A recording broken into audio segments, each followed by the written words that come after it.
नमस्कार, मैं हूं आपके साथ सोनम सिंह और आप देख रहे हैं टीवी 24। हमारे साथ इस वक्त मौजूद हैं लखनऊ उत्तर से विधायक डॉक्टर नीरज बोरा जी। आप अपने बारे में टीवी 24 के दर्शकों को बताएं जी। नमस्कार, मैं डॉक्टर नीरज बोरा हूँ और लखनऊ की 172 विधानसभा उत्तर से मैं दूसरी बार जनप्रतिनिधि हूँ, यहाँ का सेवक हूँ। आप राजनीति में जब आए तो आप किससे प्रेरित होकर राजनीति में आए? मैं राजनीति में मुझे प्रेरणा मेरे पूज्य पिताजी से मिली। मेरे पूज्य पिताजी इसी क्षेत्र से स्वर्गीय डीपी बोरा जी 1969 में 1977 में इसी क्षेत्र से विधायक रहे हैं और उन्होंने पूरे जीवन इस क्षेत्र के लोगों की सेवा की है। तो उन्हीं से हमने प्रेरणा प्राप्त की और उन्हीं के आदर्शों पर कार्य करने का प्रयास करता हूँ। नीरज जी, जिस तरह से हमने देखा है कि आप कांग्रेस में भी रहे हैं और 2017 से आप भारतीय जनता पार्टी में हैं। 2014 से 2014 से 2017 से तो आप फिलहाल विधायक ही हैं। तो ये जानना चाहेंगे कि दोनों पार्टियों का जो अनुभव रहा है वो आपका कैसा रहा? देखिए, भारतीय जनता पार्टी एक राष्ट्रवादी पार्टी है जहाँ पर राष्ट्र का चिंतन पर कार्य होता है, देश की प्रगति पर, देश के विकास पर काम होता है। और कांग्रेस के साथ एक सबसे बड़ा जो कष्टप्रद अनुभव रहा है वो ये रहा है कि कांग्रेस जब केंद्र में सरकार में थी तो उस समय कोई भी दिन ऐसा नहीं जाता था जब किसी न किसी मंत्रालय में कोई ना कोई घोटाले की चर्चा ना हुई। तो देश को भ्रष्टाचार का सामना करना पड़ा, देश को कंगाल बनाने का काम किया, देश की प्रगति थम सी गई थी। तो उस समय देश के वर्तमान यशस्वी प्रधानमंत्री आदरणीय नरेंद्र भाई मोदी से देशवासियों को बहुत आशा हुई और हम सबको भी यह आशा हुई कि मोदी जी के हाथों को अगर कार्य करने का मौका मिलेगा तो निश्चित रूप से ये देश आगे बढ़ेगा। और आज मुझे प्रसन्नता है कि मोदी जी के हाथों में ये देश सुरक्षित है, विकास के पथ पर चल रहा है और आज भारत का मान सम्मान और स्वाभिमान समूचे विश्व में है और हमारे देश का नेतृत्व को दुनिया के देश, विकसित देश भी उसके नेतृत्व को स्वीकार कर रहे हैं। आप 2012 में मेयर का भी चुनाव लड़े थे और अभी जो हमारे दिनेश शर्मा जी हैं बीजेपी से क्या कहते हैं सदस्य हैं, राज्यसभा सांसद हैं, तो उनसे आप हार गए थे उस टाइम पे। और जब आपने विधानसभा का चुनाव लड़ा तो आप जीत कर आए। तो इन दोनों का अनुभव आपका क्या रहा? जनता ने आपको कब ज़्यादा समर्थन दिया? जब मैं कांग्रेस से चुनाव लड़ा था तो 2012 में मैं इसी विधानसभा से चुनाव लड़ा था और मैं रनर रहा, कुछ ही मतों से मैं पराजित हुआ था जी। और तुरंत बाद जब महापौर का चुनाव हुआ तो मुझे उस समय भी पार्टी ने लड़ाने का फैसला किया था, मैं लड़ा था, उस समय भी मैं रनर रहा था। लेकिन निश्चित रूप से कांग्रेस का चूँकि जनाधार यहाँ पर कमज़ोर है जी। और जो वोट भी मुझको प्राप्त हुए वो लखनऊ के अंदर इस विधानसभा में प्राप्त हुए, ये शहर में प्राप्त हुए और जिसमें एक हमारे परिवार का जो 60 साल पुराना यहाँ का इतिहास है, 60 साल से हमारे परिवार की जो छवि है, उसके कारण हमें को व्यक्तिगत आधार पर बड़ा वोट मिला था।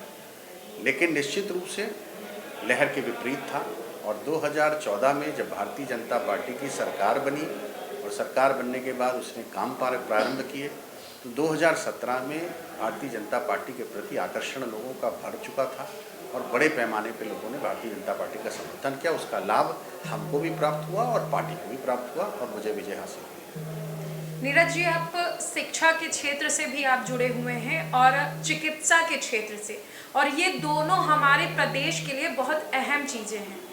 तो जो निम्न स्तरीय लोग हैं उनके बच्चे हैं, आपके क्षेत्र के जो लोग हैं जो मतलब गरीब हैं, गरीब तबके के हैं, उनके बच्चों की शिक्षा और चिकित्सा के लिए आप क्या सोचते हैं, क्या होना चाहिए? देखिए, मैंने अपने अस्पताल की स्थापना 1993 में की और मेरे अस्पताल का नाम सेवा अस्पताल है। मैं ये बड़े गर्व से कह सकता हूँ कि हमारे अस्पताल ने अपने इस 30 वर्ष के जीवन काल में 10,000 से भी ज़्यादा शिविर लगाए होंगे चिकित्सा के। और यह कि उसको आधुनिक चिकित्सा सेवाएं प्राप्त हों, इसलिए हमारे पूज्य पिताजी ने लखनऊ शहर से थोड़ा आगे बढ़कर, जहां ग्रामीण क्षेत्र के लोग भी हों और शहर के लोग भी जा सकें, ऐसे स्थान पर अस्पताल बनाने का निर्णय लिया। और अस्पताल में हर वर्ग के लिए चिकित्सा सेवाएं उपलब्ध हैं। गरीब से गरीब भी व्यक्ति हमारे अस्पताल में आता है और उसको चिकित्सा सेवाएं मिलती हैं। आज भी वह सेवाएं पूरी तरीके से उपलब्ध हैं। पूज्य पिताजी के नाम से हमारे यहाँ अस्पताल में एक चैरिटेबल वार्ड भी चलता है, जहाँ पर व्यक्ति आ जाए तो उसको अस्पताल में किसी प्रकार का शुल्क नहीं देना पड़ता है, सिवाय इसके कि उसको जो भी उपचार के समय जो दवाइयाँ हैं वो उसे लेनी पड़ती हैं। इसलिए अस्पताल की सेवाएं वहाँ पर ऐसे वर्ग को भी उपलब्ध कराने की पूरी चेष्टा रहती है हमारी। तो अस्पताल में हर वर्ग के लिए वहाँ पर व्यवस्था है। जिस तरह से देखा जा रहा है कि अभी 2024 का लोकसभा चुनाव नज़दीक आने वाला है और विपक्ष जो है वो पूरी तरह से बौखला गया है। अभी हाल ही में अखिलेश यादव ने कहा कि उनका फ़ोन टैप किया जा रहा है। भारतीय जनता पार्टी डरी हुई है, इस वजह से उनका फ़ोन टैप करवा रही है। तो क्या वाकई में ऐसा कुछ है? देखिए, इस तरीके का अनर्गल आरोप लगाना, उनके पास इसके अलावा कोई और रास्ता नहीं बचा है। और गठबंधन करके भी इन्होंने देख लिया है। 2012 में परिवर्तन की लहर में इनको मौका दिया, प्रदेश ने सत्ता में आए। इनकी पराजय 2014 में बड़ी बुरी तरीके से हुई। 2014 के बाद 2017 में इन्होंने गठबंधन पुनः किया कांग्रेस के साथ, पुनः बड़ी बुरी पराजय हुई। 2019 में इन्होंने बहुजन समाज पार्टी के साथ गठबंधन किया, पुनः बुरी तरीके से पराजय हुई। 2022 में इनकी पराजय हुई और 2024 में भी इनकी बुरी तरीके से पराजय सुनिश्चित है। और ये इनकी बौखलाहट का नतीजा है कि इस तरीके के अनर्गल आरोप लगा रहे हैं। लोग आज पूरी तरीके से प्रसन्न हैं। लोगों को इस त्रासदी, इस भयानक त्रासदी, कोविड की त्रासदी में जो हमारे आदरणीय प्रधानमंत्री जी, उत्तर प्रदेश के यशस्वी तपस्वी मुख्यमंत्री श्रद्धेय योगी जी के नेतृत्व में जो लोगों को राहत पहुंचाई गई, जो कोविड का वैक्सीनेशन पूरे देश में हुआ, वही कारण है आज कि 140 करोड़ लोग हम और आप बैठे हुए हैं और सुरक्षित बैठे हुए हैं। जहां चौथी और पांचवी वेव चाइना में आई और वहां लॉकडाउन हुआ, भारत में एक दिन का भी लॉकडाउन नहीं हुआ।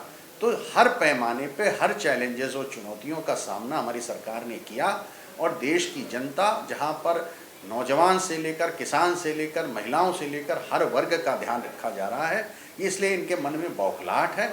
और मुझे इस बार लगता है 2024 में जो चुनाव का परिणाम आएगा वो निश्चित रूप से ऐसे लोगों का सफाया हो जाएगा। अभी आप अपने क्षेत्र में 2024 को लेकर के क्या तैयारियां कर रहे हैं पार्टी के हित में?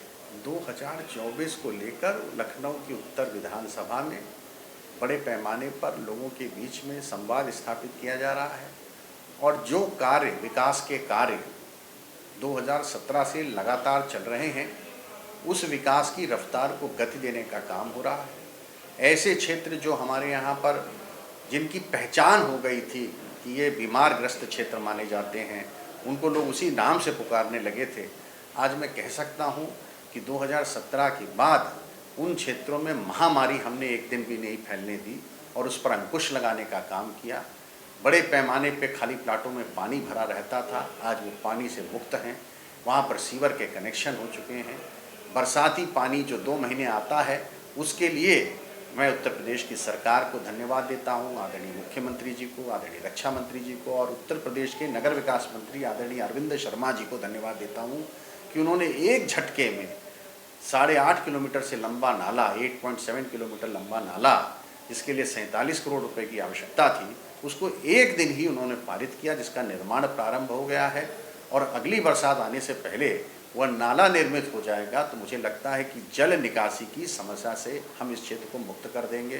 धीरे धीरे करीब हम लोगों ने बड़े पैमाने पर सड़कों का निर्माण किया है। जो बाकी कच्चे रास्ते हैं उनको भी हम पक्का कराने का काम करेंगे। सीवर के भी बड़े पैमाने पर जो काम हो चुका है, जो शेष रह गया उसको भी करेंगे।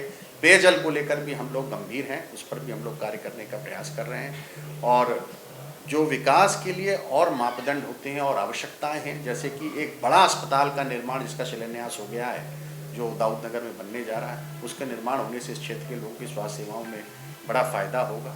एक नया ITI का निर्माण डालीगंज में होने जा रहा है। लखनऊ ग्रीन कॉरिडोर जो IM रोड पे गोमती नदी के दोनों तट पे बनने जा रहा है, उसकी शुरुआत इसी विधानसभा से हुई है और उसको बन जाने से फिर IM रोड से इकाना में आप 10 मिनट की 15 मिनट की दूरी के समय में आप यात्रा कर सकेंगे। तो विकास की जो प्रबल संभावना है उस पर काम हो रहा है और निश्चित रूप से इस लोगों के मन में, हृदय में सरकार के प्रति एक श्रद्धा का भाव पैदा हुआ है। बहुत बहुत धन्यवाद आपका हमारे चैनल पर आने के लिए। और आपने देखा कि जिस तरह से नीरज जी ने बताया कि विकास का जो पथ है भारतीय जनता पार्टी लेकर के चल रही है, उसको लगातार आगे बढ़ाने का काम भारतीय जनता पार्टी चाहे प्रदेश हो या चाहे देश हो निरंतर कर रही है। कैमरामैन मुस्ताक के साथ मैं सोनम सिंह, TV 24 लखनऊ।